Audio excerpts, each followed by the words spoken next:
Welcome to Retirement Ramblings. I'm Scott, and today is day 285 in my countdown to retirement, plus a catch up for day 286.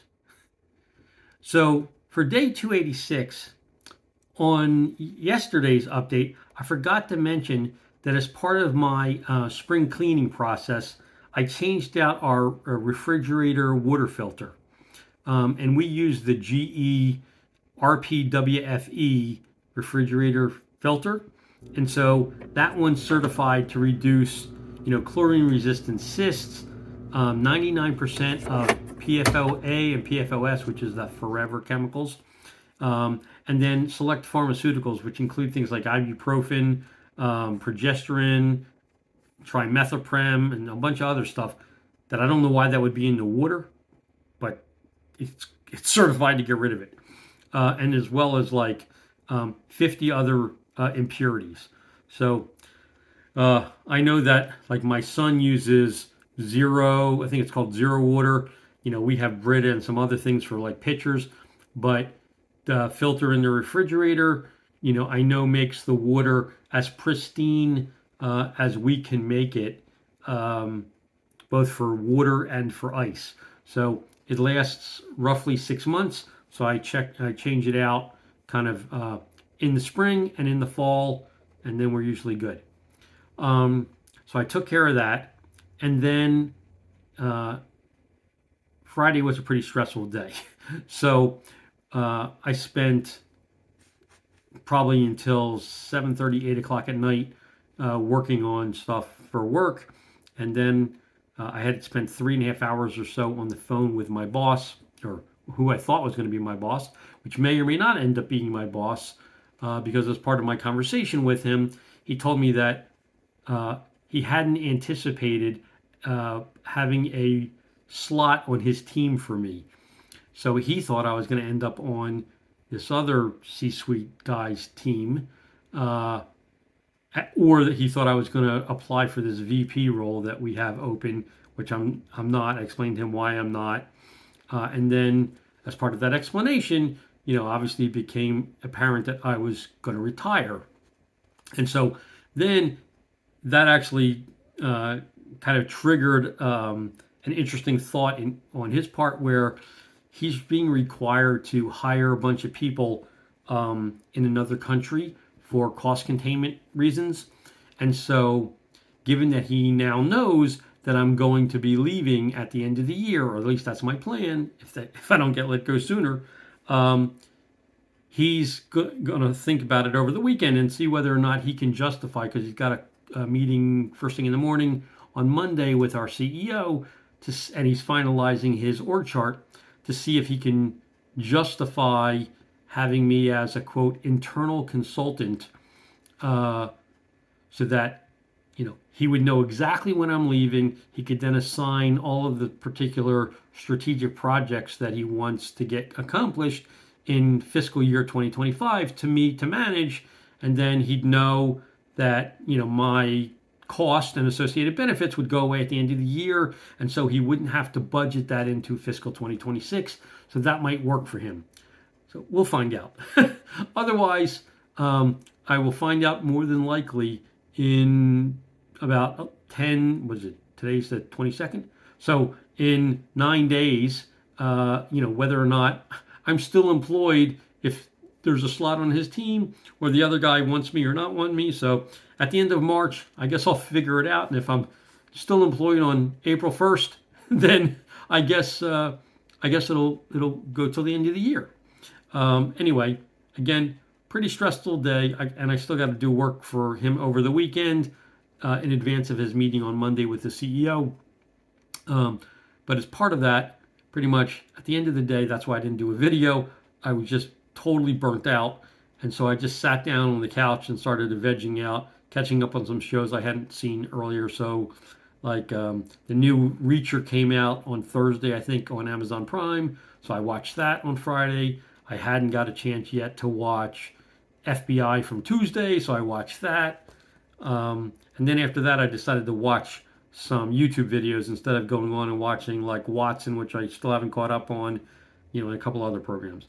But then I just literally, I put on some noise canceling headset, synced it to my phone, leaned back in a recliner, got some tea, and I watched, a bunch of YouTube videos before I went to bed from Buzz's Retirement Garage. He did Ramblings of a Retired Lunatic, episode 16. I looked at Joe Kuhn's Should I Buy Gold video, Retire Early 500, so Dwayne's Curse of the Single Retiree, and a bunch of other ones. And then I went to sleep. So then for day 285, so the current day's update, I got up, checked my emails, LinkedIn, text messages, normal things like that.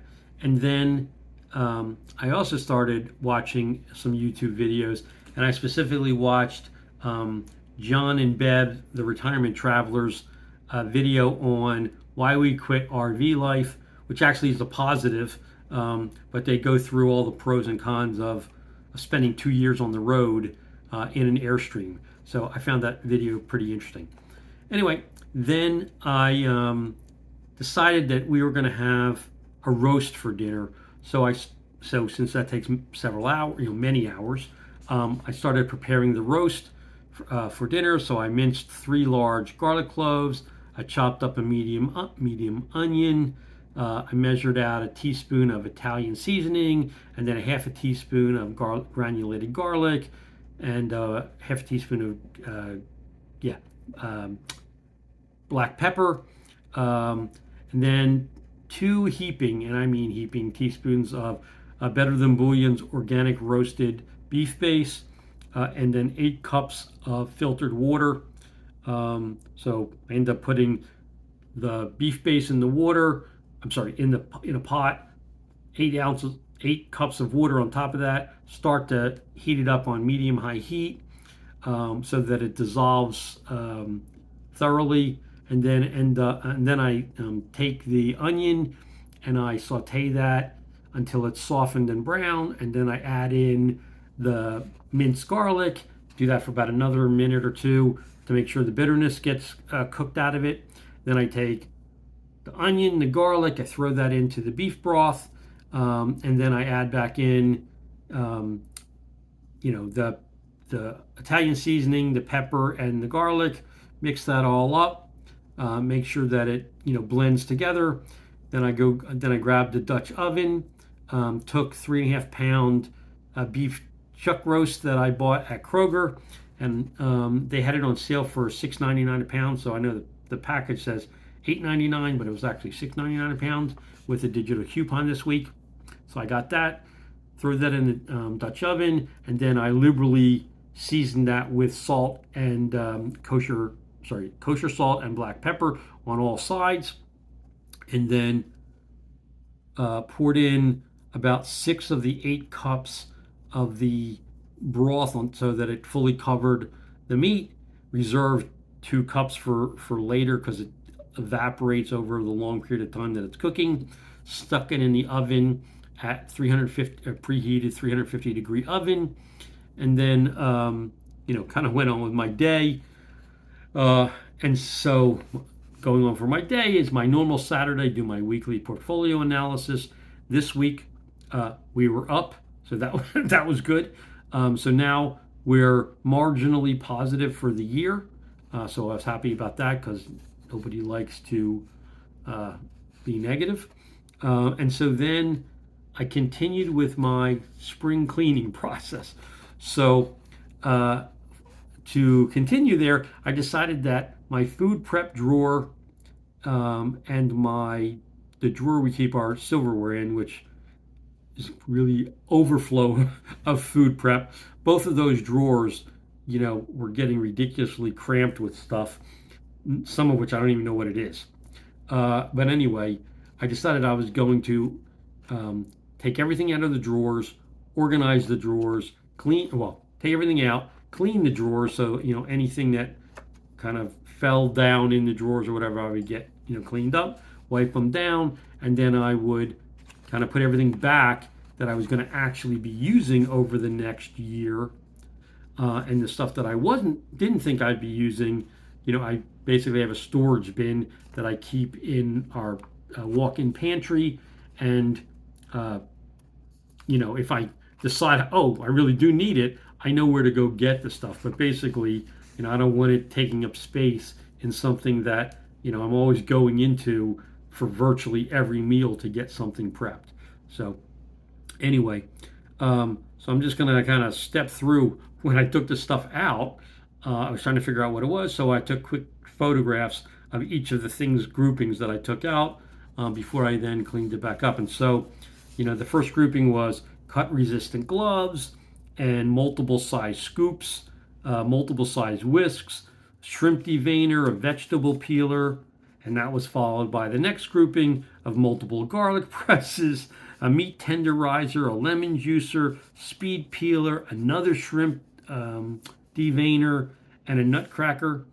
And then the next grouping was multiple measuring cups and measuring spoons, an egg separator, a flavor injector, a grapefruit section remover, and a mini spiralizer. And then there was cooking twine, a basting brushes, an egg slicer, a grater, multiple board scrapers, and then several pairs of shears, a microplane, and an ulu, which I almost cut my finger off and actually had to go get stitches.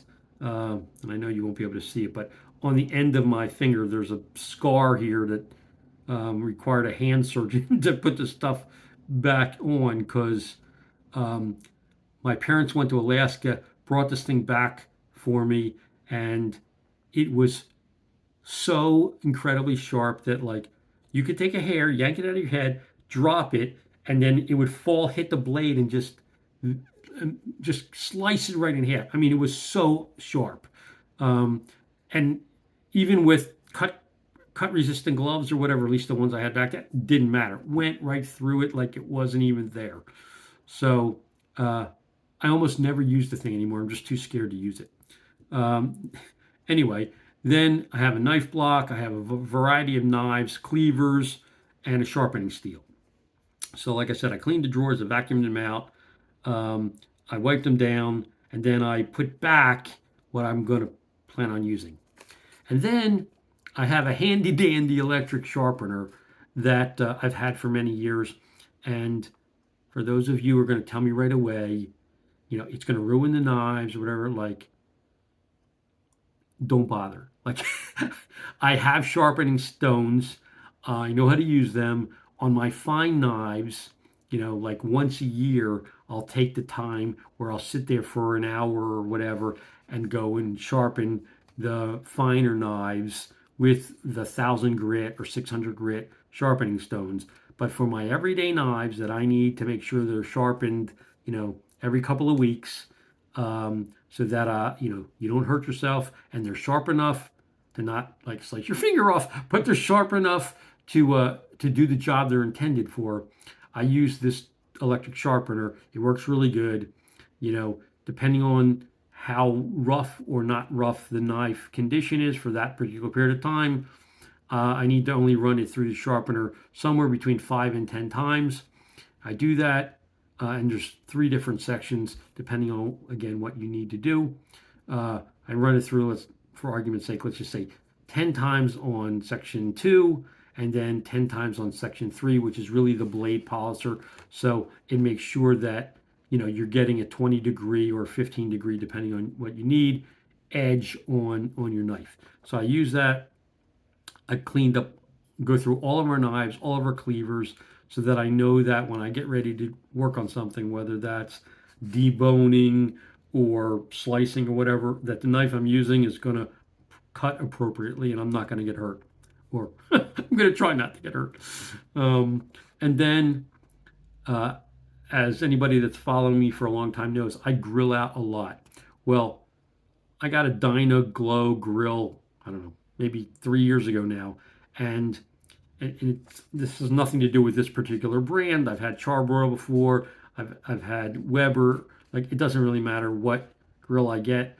I never get more than about 3 years out of it because I use the grill so frequently that the temperature change of hot to cold, makes the metal get weakened and it eventually, without it ever getting wet or whatever, it eventually rusts out, or the main components that I need stop working. So that's what happened with the Dynaglow. Like at this point, I can still cook on it. It's a major pain in the butt, but I didn't. I got it on sale, and like I said, I think it was 3 years ago. I got it on one of those super sales where it was like only $99. It's a three burner 30,000 BTU grill, and it replaced a four burner that I had before that and another four burner before that.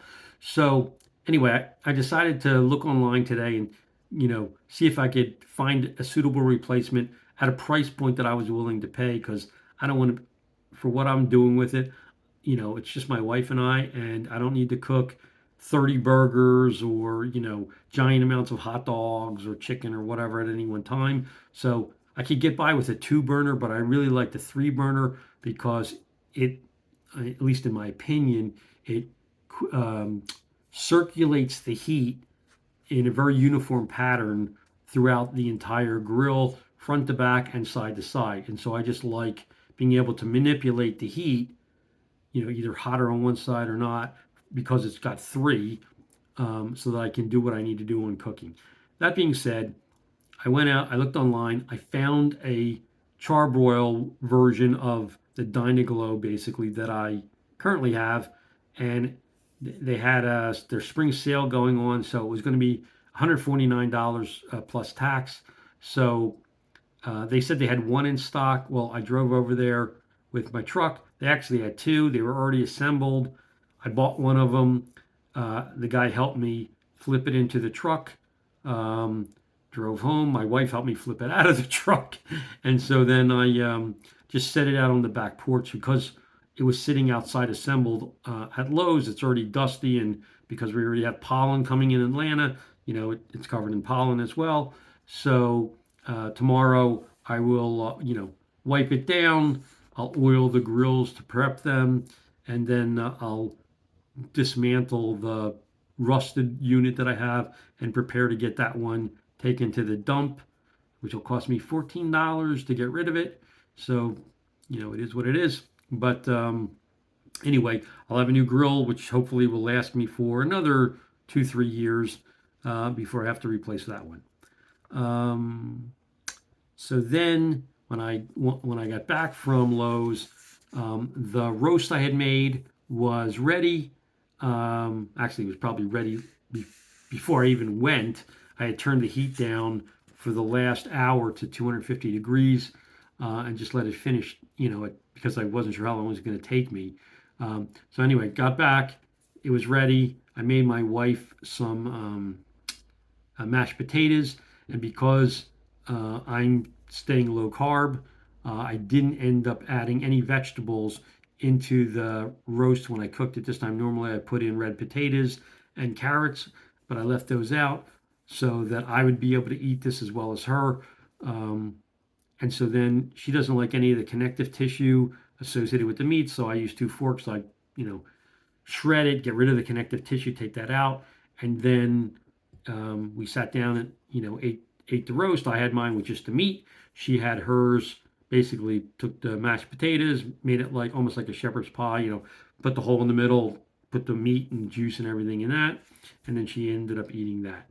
So, kind of that's my update for today and for yesterday. And again, apologies for not doing an update yesterday. I just was wiped. So anyway, if you have any questions, any comments, please leave them in the comment section down below, or drop me an email at myretirementramblings@gmail.com. Otherwise, have a great evening. I look forward to talking with you tomorrow. Take care.